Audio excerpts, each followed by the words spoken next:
What if I told you a man lived for 30 years with a wife he never truly chose? What if everything he believed, his marriage, his love, his family, was built on a secret, a dangerous charm?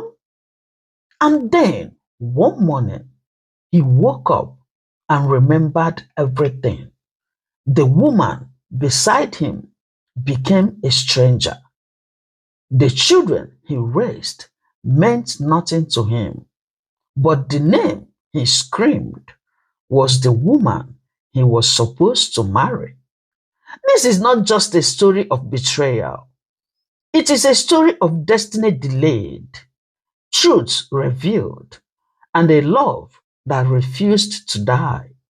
Stay with me because what happens next will shock you and remind you that no matter how long it takes, God's plan will always prevail.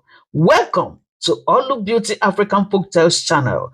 Here we tell you the way it is. Have you subscribed? If not, oh yeah, run kitty kitty, run kata kata, subscribe, like, comment and share. Share it with your families and friends. And don't forget to touch the bell button so that you'll be notified each time we put out new video. Oh yeah, grab your popcorn, sit jeje and enjoy yourself. Oh yeah, let's go there.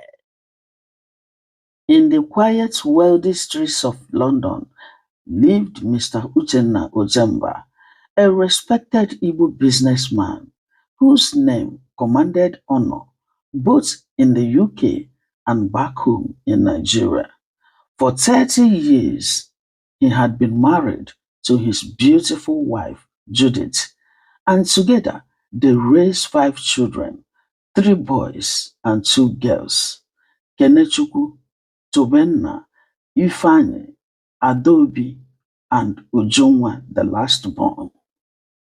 They lived a life of luxury, but also of strict tradition.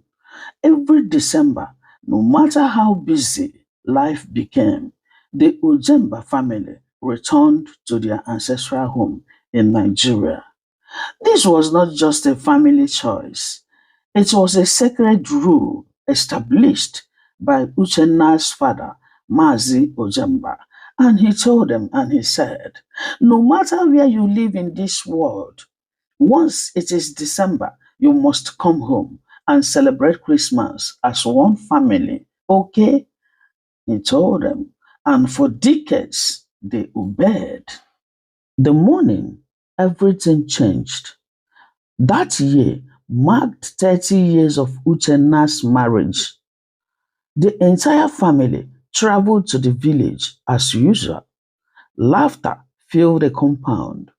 Preparations for New Year celebrations were everywhere. Then came January 1st. Early in the morning, the Harmattan air was cold that morning.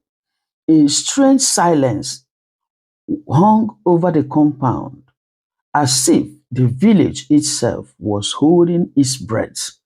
Inside the master bedroom, Judith was still asleep, wrapped in the warmth of her husband's body.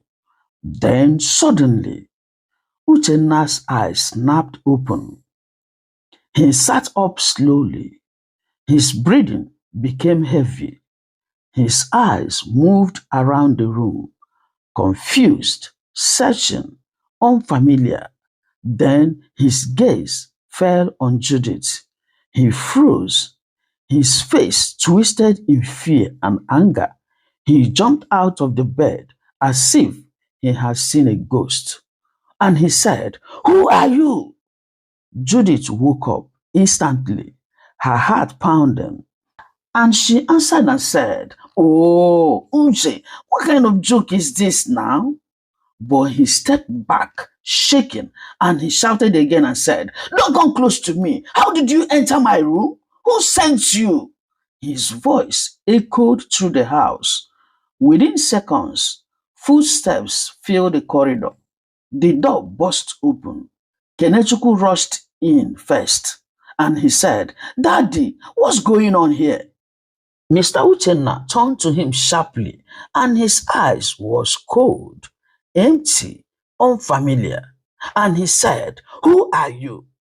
The room went still. Tobenna, the second son, laughed nervously and said, "Daddy, stop this now. It's me, Tobenna. Why are you asking who are you?" Mr. Uchenna shouted and said, "Get out!" He roared. Adobe, his first daughter, began to cry, and she said, "Mommy, what is happening? What is going on, Mommy?" But Judith was no longer speaking. Her body had gone cold. Her lips trembled because deep down she knew.